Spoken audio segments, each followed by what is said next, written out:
ঘুম থেকে উঠে ওই যে সকালবেলা সংসারের কাজে লাগি, তারপর সকাল গড়িয়ে যে কখন রাত হয়ে যায় বুঝতেই পারি না।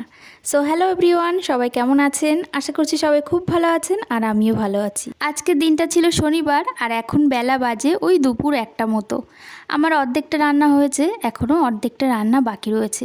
একটা আম দিয়ে পাতলা পাতলা করে সর্ষে ফোড়ন দিয়ে করেছি একটু ঝোল মতো চাটনি, আর একটা শুক্তো মতো করেছি, তার মধ্যে আলু দিয়েছি, পেঁপে, কাঁচকলা, তেলাকচু পাতা আর কুলেখাড়া শাক দিয়ে একটা শুক্তো মতো করা হয়েছে। এই হচ্ছে অর্ধেক রান্না হয়েছে। আর অর্ধেক রান্না বলতে এখানে রয়েছে মাছ, এই মাছটা ভাজা করা হবে। আর আজকে এনেছে চিকেন। আজকে শনিবার দেখে আজকে চিকেন আনতে নাই করা হয়েছিল, তবে ছেলের বাবা বলল আজকে চিকেন খেতে ইচ্ছা করছে। আর আমাদের বাড়িতে তেমন একটা মানা হয় না বার হিসেবে যে এইবারে নিরামিষ, সেরকম কোনো কিছুর ব্যাপার নেই। তো ওই জন্য চিকেন নিয়ে এসেছে আর সেটাই এখন রান্না করব। তবে রান্না বললেই তো আর রান্না করা হয় না, তার আগে কিন্তু অনেক কিছু জোগাড় জান্তি করতে হয়। সেই জন্য আমি অর্ধেকটা রান্না করে তারপর মশলা বেটে, আর আমাদের বাড়িতে না শিলনোড়া ছাড়া না মশলা বাটলে সেই তরকারি খেতে চায় না, তো সেই জন্য আমি শিলনোড়াতে সমস্ত মশলা বেটে নিয়েছি। বেটে তারপর আবার রান্নাটা বসালাম। আর এই মাছগুলো না আগের দিনই কিছুটা খাওয়া হয়েছিল আর কিছুটা রাখা হয়েছিল, সেই রাখা মাছ কটায় আজকে একটু ভাজা করছি।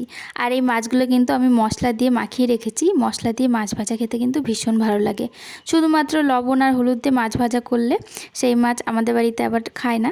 আমাদের বাড়িতে মাছ ভাজা হলেই বেশ ওর মধ্যে একটুখানি পেঁয়াজ বাটা, তারপর জিরে বাটা, লঙ্কা বাটা এগুলো দিয়ে মাখিয়ে তারপর মাছগুলো ভাজা করা হয়। তো ভাজা করার জন্য আমি ওদিকে একটুখানি মাখিয়ে রাখলাম। আর এদিকে চিকেনটা আমি বসিয়ে দিয়েছি। কড়াইয়ে পেঁয়াজটা দিয়ে কিন্তু পেঁয়াজটা আমি ভালো করে লাল লাল করে ভেজে নিয়েছি।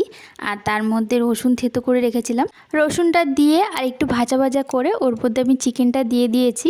আর চিকেনটা আমি একটা পাতিলেবুর রস দিয়ে ভালো করে পাকিয়ে একটু ম্যারিনেট করে রেখেছিলাম, যার জন্য চিকেনের মধ্যে যদি কোনো গন্ধ থাকে সেটা কিন্তু চলে যায়। তো তারপর চিকেনটা একটু ভাজা ভাজা করে তারপর মশলা দিয়ে দেবো। এখানে সমস্ত মশলা কিন্তু শিলে বাটা, আর বাটা মশলা দিয়ে তরকারি বলুন আর যে কোনো কিছুই রান্না করলে না ভীষণ ভালো হয় খেতে। আর মিক্সিতে মশলা করলে না সেটা কেমন ঠিক মতন পেস্ট হতে চায় না, শিলনোড়ার মতন আর হয় না। আর আমরা যারা শিলনোড়াতে মশলা বেটে তরকারি রান্না করে খাই, তারা কিন্তু ওই মিক্সির মশলা দিয়ে রান্না করতে একদমই পারবো না, আর রান্না করলেও খেতে আমাদের কাছে ভালো লাগবে না। তো সেই জন্য একটু কষ্ট হলেও না ওই শিলনোড়াতে বেটেই মশলাটা করে নিই। তাছাড়া যদি মিক্সিতে মশলা করতে যাই, যেটুকু মশলা লাগে তার থেকে অনেকটা পরিমাণে বেশি দিতে হয়, তারপর যদি মশলাটা ঠিক মতন পেস্ট হয়। ওইদিকে তো মাংসটা আমি বসিয়ে দিয়েছি, মশলা দিয়ে একটুখানি নাড়িয়ে চাড়িয়ে আস্তে করে দিয়ে ঢাকা দিয়ে রেখেছি। আর এদিকে আমি ছোটো কড়াইতে আলুগুলো ভেজে নিলাম। এই ছোটো কড়াইতে মাছ ভাজা বসাবো, তো সেই জন্য আলুগুলো এই ছোটো কড়াইতে ভেজে নিয়েছি। আর এই মাছগুলো তো মশলা মাখিয়ে রেখেছিলাম, আর এখন আস্তে আস্তে মাছগুলো ভালো করে ভেজে নিচ্ছি। এদিকে একটু পেঁয়াজ বেশি হয়ে গেছে, তো পেঁয়াজটা আমি একটা কন্টেনারের মধ্যে রেখে ফ্রিজে রেখে দিলাম, কালকে রান্নাতে লেগে যাবে। তো এদিকে দেখুন মাছগুলো আমি ভালো করে ভেজে নিয়েছি, আর মাংসটা ওদিকে আমার কষানোও প্রায় হয়েই গেছে। তো মাংসতে যেহেতু গরম জল দেব, তো সেই জন্য একটা সসপ্যানে গরম জল বসিয়ে দিলাম। খুব বেশি একটা জল দেব না, কারণ কষা কষাই করব। আর মাংসটা ভালো করে কষিয়ে অল্প পরিমাণেই জল দেব, আর সেই জলটা পরে আবার টানিয়ে নেব। আমাদের বাড়িতে বেশ কিছুদিন হলো চিকেন আনলেই বলে কষা কষা করতে, ঝোল একদম খেতে চাইছে না। আর আমারও ঝোলের মাংস ভালো লাগে না, কষা কষা মাংসই ভীষণ ভালো লাগে। তো একভাবে কষিয়ে যদি ওই মাংসটা তুলে দিই তাহলে একটু গ্রেভি পাওয়া যায় না, আর একটুখানি গ্রেভি না হলে ভাত দিয়েই বা কী করে খাবো। তো সেই জন্য কষিয়ে তারপর অল্প করে জল দিয়ে আবার সেই জলটা পরে টানিয়ে নিই। তো যাই হোক, এদিকে দেখুন গরম জল দিয়ে আমি ঢাকা চাপা দিয়ে রেখেছি। আর এখানে গরম মশলা দেবো, সেই গরম মশলাটাই বেটে নেব। তো গরম মশলা শেষ হয়ে গেছিলো, বাড়িতেই ছিল, তবে আলাদা করে মা রেখে দেয়, তো সেখান থেকে মা আবার বার করে দিল। আর এই যে আরেকটু গরম মশলা দিয়ে এরপর বেটে নেব। প্যাকেটে যে গুঁড়ো গরম মশলাগুলো পাওয়া যায় সেগুলোতে কিন্তু খুব একটা সেন্ট হয় না, আর গরম মশলাতে তো সেন্টটাই আসল আমার কাছে। তো সেই জন্য এই বেটে যদি মশলা দেওয়া যায় তাহলে এই মশলাতে কিন্তু সেন্ট ভীষণ ভালো পাওয়া যায়, আর গরম মশলার সেন্টটা কিন্তু আমার খুব ভালো লাগে। তো এদিকে দেখুন মশলাটা আমি বেটে নিয়েছি, আর এখন গরম মশলার এত সুন্দর একটা সেন্ট বেরিয়েছে। খুব আগে মশলাটা বাটি না, কারণ খুব আগে যদি বেটে রাখি তাহলে মশলাটার সেন্টটা চলে যায়। তো সেই জন্য যখনই আমি গরম মশলাটা দেবো ঠিক তখনই মশলাটা বেটে নিয়েছি। তো দুপুরে রান্না তো আমার হয়েও গেছে, আর শিলনোড়া আর কাজে লাগবে না। তো ভালো করে ধুয়ে জায়গা মতো উঠিয়ে রাখলাম। আর ওইদিকে ছোটদা, সোনার বাবা, সোনা তিনজন মিলে খেতে বসেছে। ওদেরকে খেতে দিয়েছি, প্রায় খাওয়া হয়েও গেছে। আর এই যে লাস্ট পাতে চাটনি দিচ্ছি। বিশেষ করে যেদিনকে মাংস হয় সেদিনকে যেন আরও বেশি করে মন চায় যে লাস্ট পাতে একটুখানি চাটনি খাই। তো সেই জন্য আজকে আমও ছিল আর আমি চাটনিটা বানিয়েও দিয়েছি। তো এদিকে দেখুন ওদের খেতে দিয়ে আমি তো রান্নাঘর এখনও পর্যন্ত পরিষ্কার করিনি। ওদেরকে তার আগেই খেতে দিয়েছি। ওদেরকে বেলাও হয়ে গেছিলো। আর যতক্ষণ না বাড়ির ছেলেদের খাওয়া হয় ততক্ষণ কিন্তু কোনো কাজ করে শান্তি পাওয়া যায় না।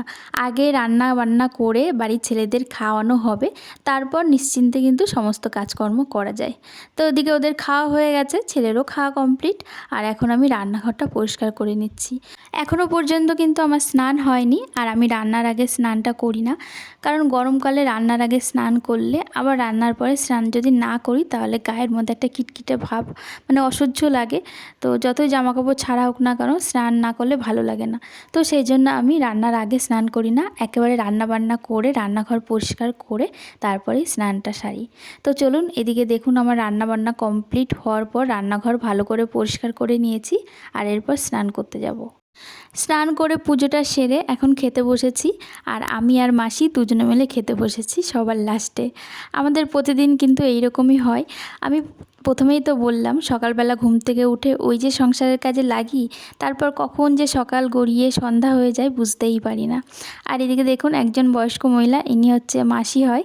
তো ইনি প্রতিদিন আমাদের বাড়িতে আসে আর আমাকে বলে, এখনও তোদের খাওয়া হয়নি, এতক্ষণ কি করছিলিস? তো সেই কথার উত্তর আমি আর কি দেবো বলুন তো, কাজ করতে করতে তো দেরি হয়েই যায় আমার।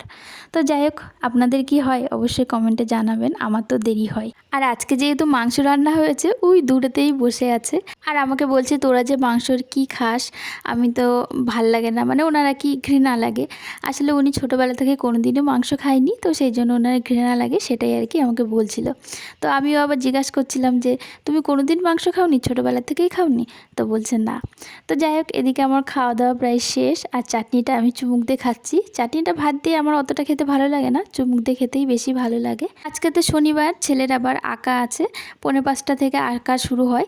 তো এদিকে দেখুন আমি আবার রেডি হয়ে চলে এসেছি। আর বিছানা খাতার কী অবস্থা, যেই দিনকে ছেলের আঁকা থাকে ঠিক সেই দিনকেই বাড়ির হোমওয়ার্কটা কমপ্লিট করে। আর এই যে বিছানার মধ্যে হোমওয়ার্ক কমপ্লিট করে চারিদিকে ছড়িয়ে ছিটিয়ে রেখেছে, সেটা আর গোছাতে পারবে না তিনি, সেটা আমাকেই করতে হবে। তবে একা একা একদম খারাপ যে এঁকেছে সেটা বলবো না, বেশ ভালোই এঁকেছে। তবে দেখে দেখে, না দেখে আঁকার মতন বয়স ওর এখনও হয়নি, আর সেই ধৈর্য ওর নেই। তবে যেটুকু এঁকেছে সেটুকুই ভালো। তো চলুন বইপত্র সব গুছিয়ে ব্যাগের মধ্যে নিয়ে নিই। আর ছেলে ওদিকে বাইরে এখনও ঘোরাঘুরি করছে, ওকে নিয়ে এসে হাত পা ধুয়ে জামা প্যান্ট পরিয়ে তারপর ওকে নিয়ে যাব। আমার তো ঠিক এরকমই হয়। আর এদিকে এক বোতল জলও নিয়ে নিলাম সাথে, কারণ খেয়ে উঠেই আঁকতে যাচ্ছি, তো জল তো নিতেই হবে সাথে। তো চলুন আজকের ব্লগটা এখানেই শেষ করছি। আজকের ব্লগটা আপনাদের কাছে কেমন লাগলো অবশ্যই কমেন্টের মাধ্যমে জানাবেন।